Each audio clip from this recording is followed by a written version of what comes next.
Il te reste moins de 6 minutes à vivre. À tenir. Les dernières paroles que je vais vous chuchoter ne sont pas improvisées. Ainsi resterai-je fidèle à ce que je tiens en la plus haute estime, la maîtrise du verbe. Attaché à la langue jusqu'à ce que la mort nous sépare. Jusque dans cette galerie où la peur et un air saturé de poussière te dévorent en silence. Je m'appelle Libère, prononcé Libère. Aveugle de naissance, j'aurais eu 42 ans le 13. L'homme collé à mon flanc droit, c'est Josh. Un taré sourd-muet que tu te coltines depuis toujours. Miranda et son cousin Igor nous conçurent à jeun, la nuit où un vent, soufflant en rafale, balaya de l'écran The Snooty TV Show. Hélas, à union bâclée, la progéniture est approximative. Mon frère et moi, pris individuellement, sommes inaboutis et condamnés à collaborer. Je possède l'estomac, il détient nos intestins. Quand il s'agite tel un épileptique en crise, les retours acides dans l'œsophage me reviennent. Je n'ai jamais communiqué avec Josh autrement que par un morse rudimentaire tapoté sur l'abdomen. Sinon, toujours plus bas, l'écluse anale s'ouvre et se ferme à son gré. Hiver ou été, au Black Jack Mountain, le climat intérieur reste calé sur les mêmes valeurs de température et d'humidité, les mêmes odeurs et sonorités, de sorte que l'éternité gloutonne, avec sa langue horripilante, convoite sans répit nos visages muselés. Le premier étage réunit ceux pour qui la raison demeure une vague connaissance. Elle les visite à l'improviste et, toujours cruelle, les fait hurler quand elle approche avec sa robe en strass, réfléchissante. Ce sont les seuls à plaindre, car dans les niveaux supérieurs, l'humanité, réduite à l'état de trace, décline toute responsabilité. 2 années durant, nous avons occupé le nez de cette fusée, en partance pour la crémation. Pesés à l'aube, ses occupants étaient privés de repas et perfusés au kétalar. Avec 1,2 mg par kilogramme de carcasse, un coma artificiel d'au moins 12 heures est garanti.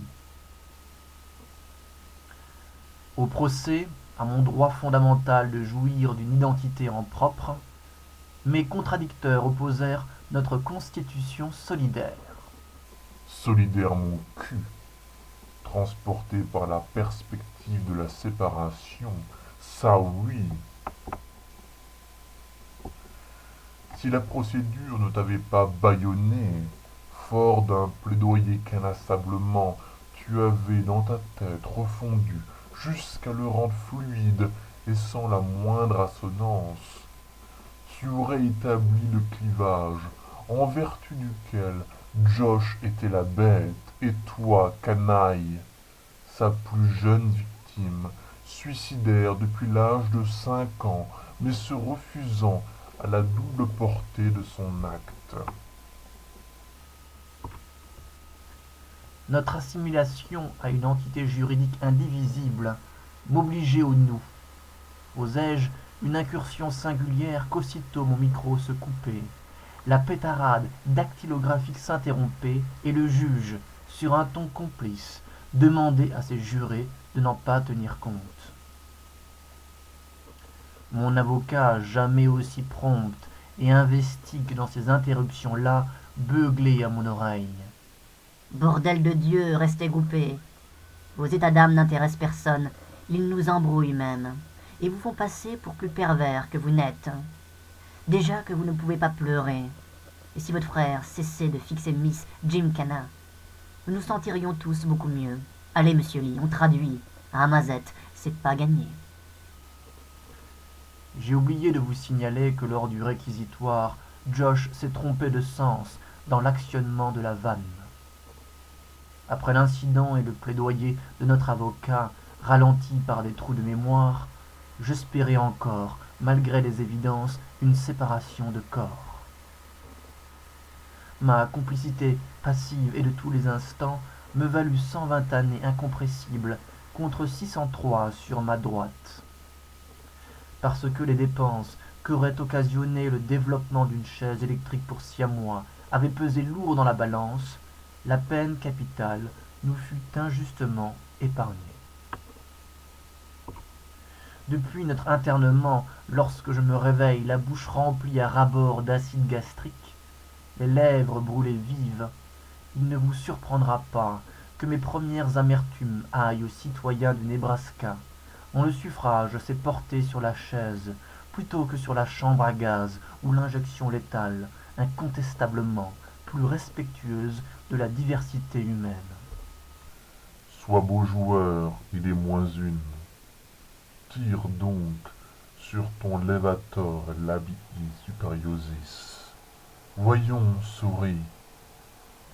Josh dort. J'entends se rapprocher le frottement de leurs gilets contre la paroi. Même si je parviens à ne pas tressaillir, lorsque freeze, freeze, ils nous sommeront. Mes hormones s'élanceront forcément pour un tour complet, avec à mi-parcours le passage de notre jointure. Alerté du danger, ma moitié sourde-muette m'entraînera dans la direction opposée. Ils déchargeront tout droit, et le destin ne nous épargnera pas cette ultime ironie, fuir le long de leur ligne de mire. Faudra-t-il que tu intellectualises jusqu'au bout de la nuit? Accepte afin de vos riens. Votre survivance à la lettre B. B comme Bear, Lee et Josh, frères siamois itinérants, Louisville, Kentucky, 1963, Valentine, Nebraska, 2005. Arrêté en 2002 pour la décollation d'un éditeur. Internés à vie, mais insaisissables le dernier mois, ils enterrent le Blackjack avant d'être abattus par les forces de police. Absolu suiveur, poète de mes deux, je ne faiblirai pas tant l'ingratitude criminelle qui est la tienne donne du souffle à ma voix. Josh vous libère. Et comment le rémunères-tu? En le laissant prendre la poussière dans une galerie, afin que la bouche collée au mur, pendant 41 jours, tu puisses dicter à Vince ton hagiographie et son futur torche-cul. Certes, le bâillon au procès, la camisole chimique qui a suivi, t'ont rajouté d'importantes blessures narcissiques. Mais leur épanchement dans l'écriture valait-il le sacrifice d'un frère? L'indifférence abjecte que côte à côte tu lui as témoigné, alors qu'un peu de ta créativité eût suffi à vous fondre dans les rocheuses, est le mobile de ces crimes nouveaux. La vérité lit, et que pensant te sublimer, briser la chaîne, tu es devenu son alter ego, un meurtrier. Réjouis-toi, la minute se termine. Satanée poussière, qui nous enlinceule, laisse-moi finir. J'aime mon frère, non ce qu'il est devenu. Enfant déjà, il répondait aux coups quand je baissais la tête. Dresser le bilan de sa vie au seul moment où il est trop tard pour en changer est une énormité. Un acte réflexe qui porte la douleur morale à son comble. J'y échapperai. Arrière mélancolie. Et peu m'importe quelle sera l'épitaphe griffonnée sur l'étiquette de notre sac en polyamide. Une explosion nous